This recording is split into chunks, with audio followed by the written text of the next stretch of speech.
Hello students, today we are going to start our next chapter, that is chapter number 6, application of derivative. Basically this is the connecting part for our previous chapter, that is continuity and differentiability. In this chapter we are going to understand, we are going to learn that where we are going to use that differentiation part. We learned a lot, we learned several formulas, but in this chapter we are going to learn that where we are going to use these topics, these formulas.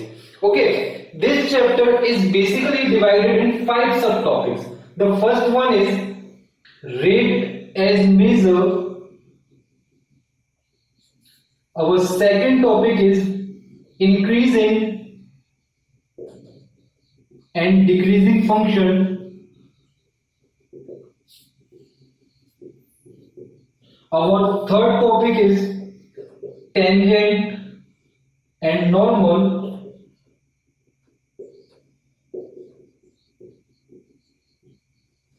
Our fourth topic is approximation and errors, and our fifth topic is maxima and minima. These are very small subtopics for this chapter. In this chapter we are going to learn all these one by one. Okay, so right now we are starting with rate as measure.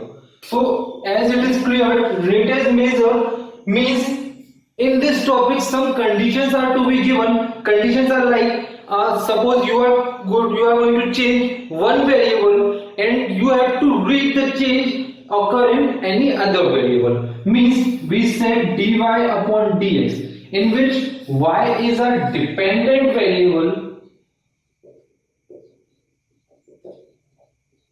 and x is a independent variable.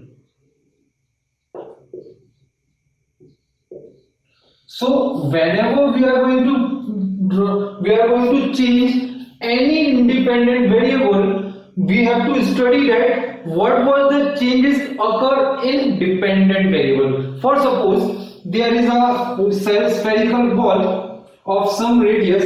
If we are going to drop its radius, if we are trying to drop its radius, then obviously its volume is decreasing, its surface area is decreasing. So calculation for that volume or that surface area is basically known as rate as measure. This is only a question based concept. There is nothing different in this concept. Okay, just put the formulas for mensuration and just simplify and find the values which are required. So that's all about the topic rate as measure. Now moving towards our second topic, that is increasing or decreasing function. It is only based on continuous. As we all know, the whole calculus part is only based on the continuity or differentiability. First required is a function is always a continuous function, then only we are able to solve the differentiation part. Okay, so suppose if any function is given, if we plot its graph, then it shows something like this. If it goes up, then we can say increases. If the graph goes down, then we say decreasing. If graph goes constant, then we can say neither increasing nor decreasing. How can we identify this? Let's take an example.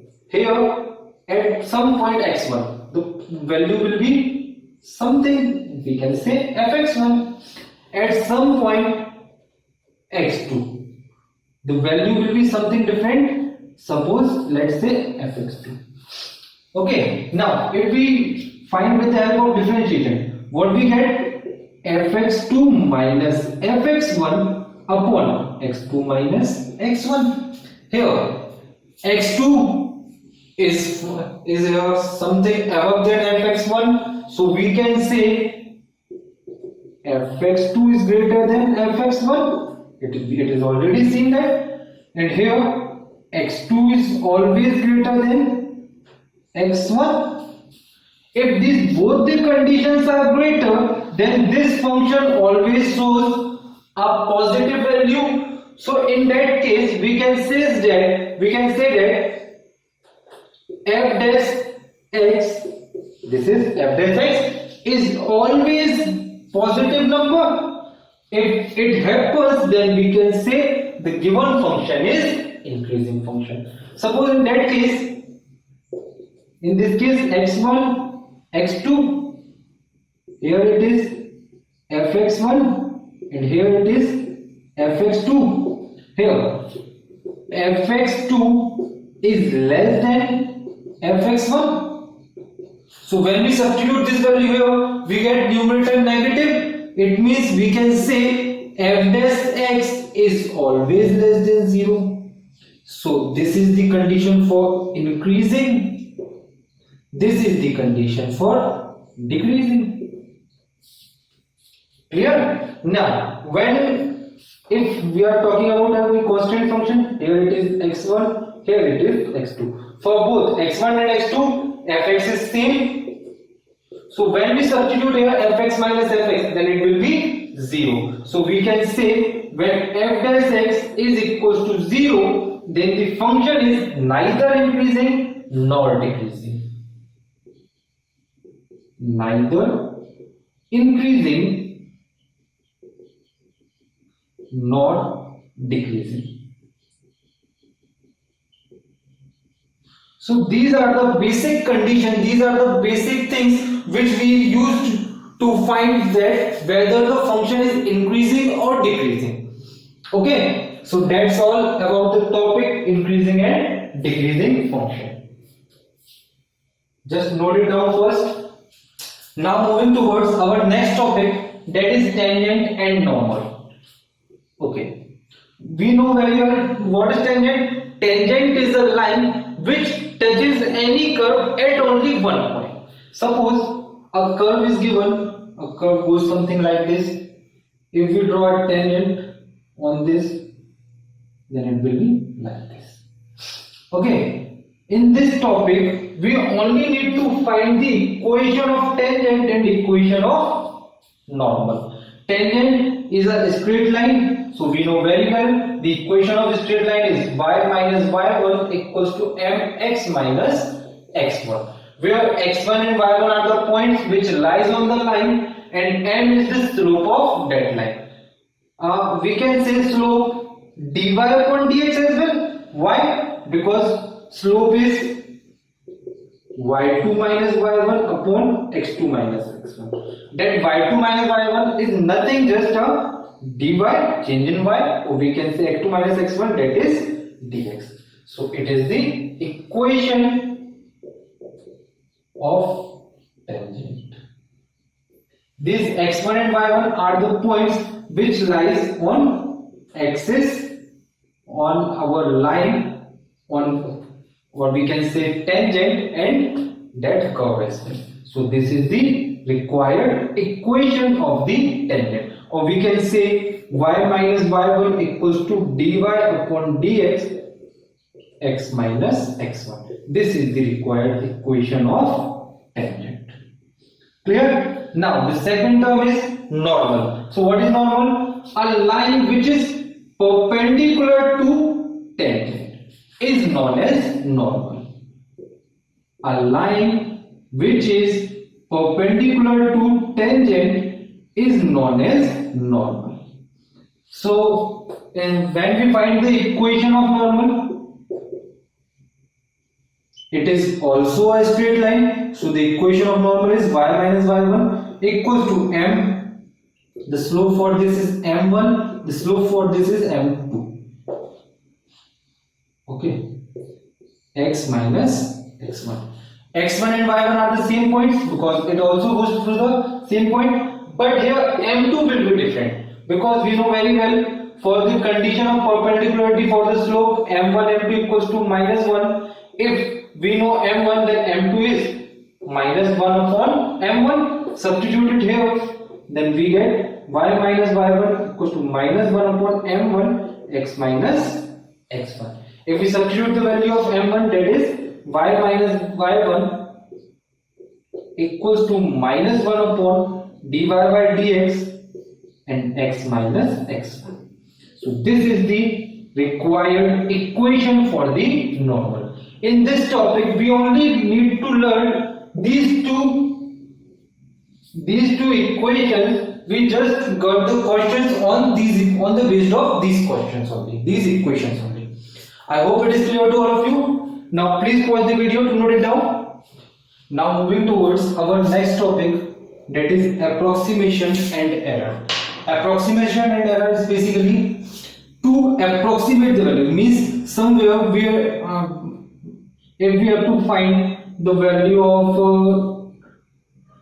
q square root of 26, that we know very well the square root of 25 is 5, but here 1 is added, means here we get the answer 5 point something. That something to calculate the value of these types of question is basically comes under the approximation term. Okay, in this approximation, if we have to find the value of 26, first we have to split this 26 in two parts. First part is that whose square root is known, means we can split this 26 to 25 plus 1.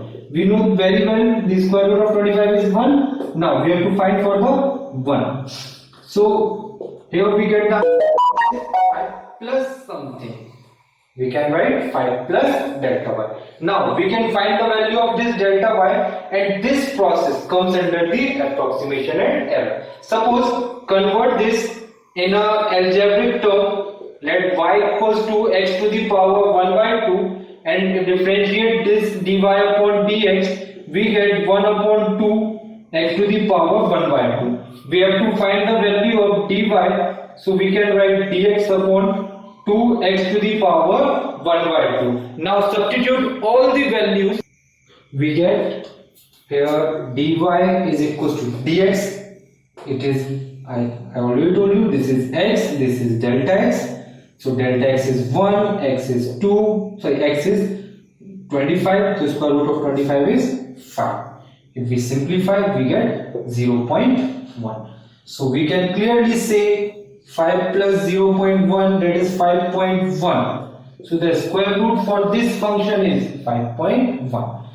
And this is approximate square root. Okay. So this is the all procedure which we are going to learn under this approximation. Now talking about the term error, basically there are three types of errors. Errors are basically the difference between the actual answer and the answer we found. The minor quantity is basically known as error. If we have to write somewhere 3.0002, and we can write it as a round of 3, so that 0.0002 is a error. Okay, so error is basically of three types. First one is absolute error, that means delta x, means only when we find the difference between two terms, that will be considered in absolute error. Second one is relative error,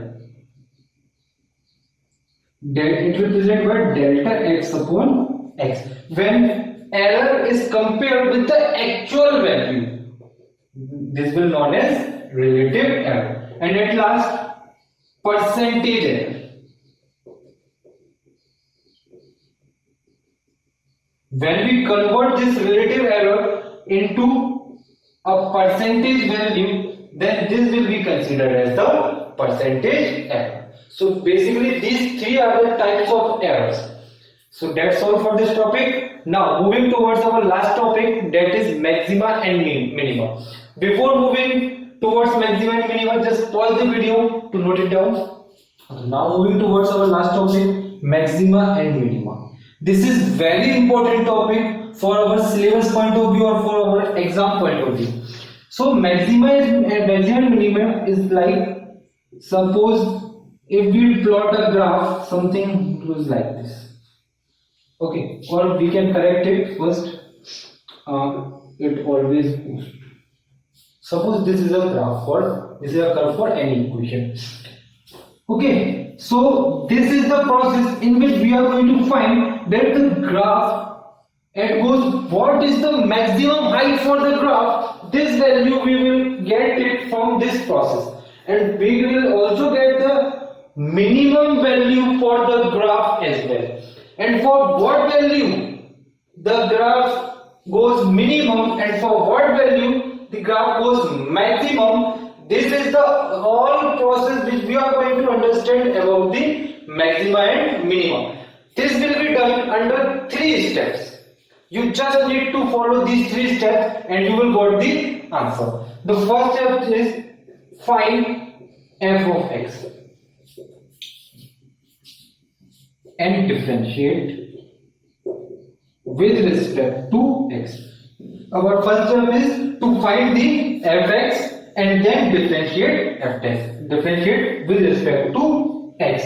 Step 2, put f dash x equals to 0, put that derivative with equals to 0 and find the value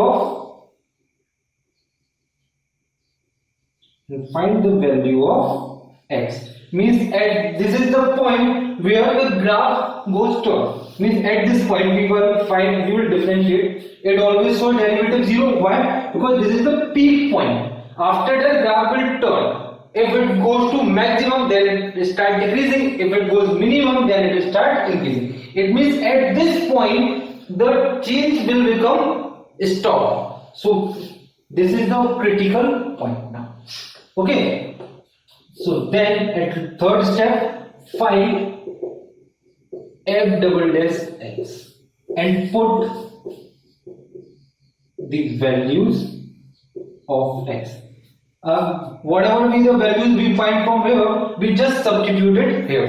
If we get f double dash x greater than 0, or we can say positive, then at that value our function f of x is minimum. If our f double dash x is less than 0, means we can say negative, then we can say at that value f of x is maximum. And the value when f double dash x is equals to 0, then at that time fx is neither minimum nor maximum. I hope it is clear to all of you. You just have to follow these 3 steps and you will get the maximum and minimum value for any of the equation. But the only condition which is need to be followed, the given condition or the function is always must be a continuous, always must be a differentiable. Then only these all topics are going to be followed. So that's all. In our next video, we are going to solve some questions based on these topics. So that's all for this. Thank you.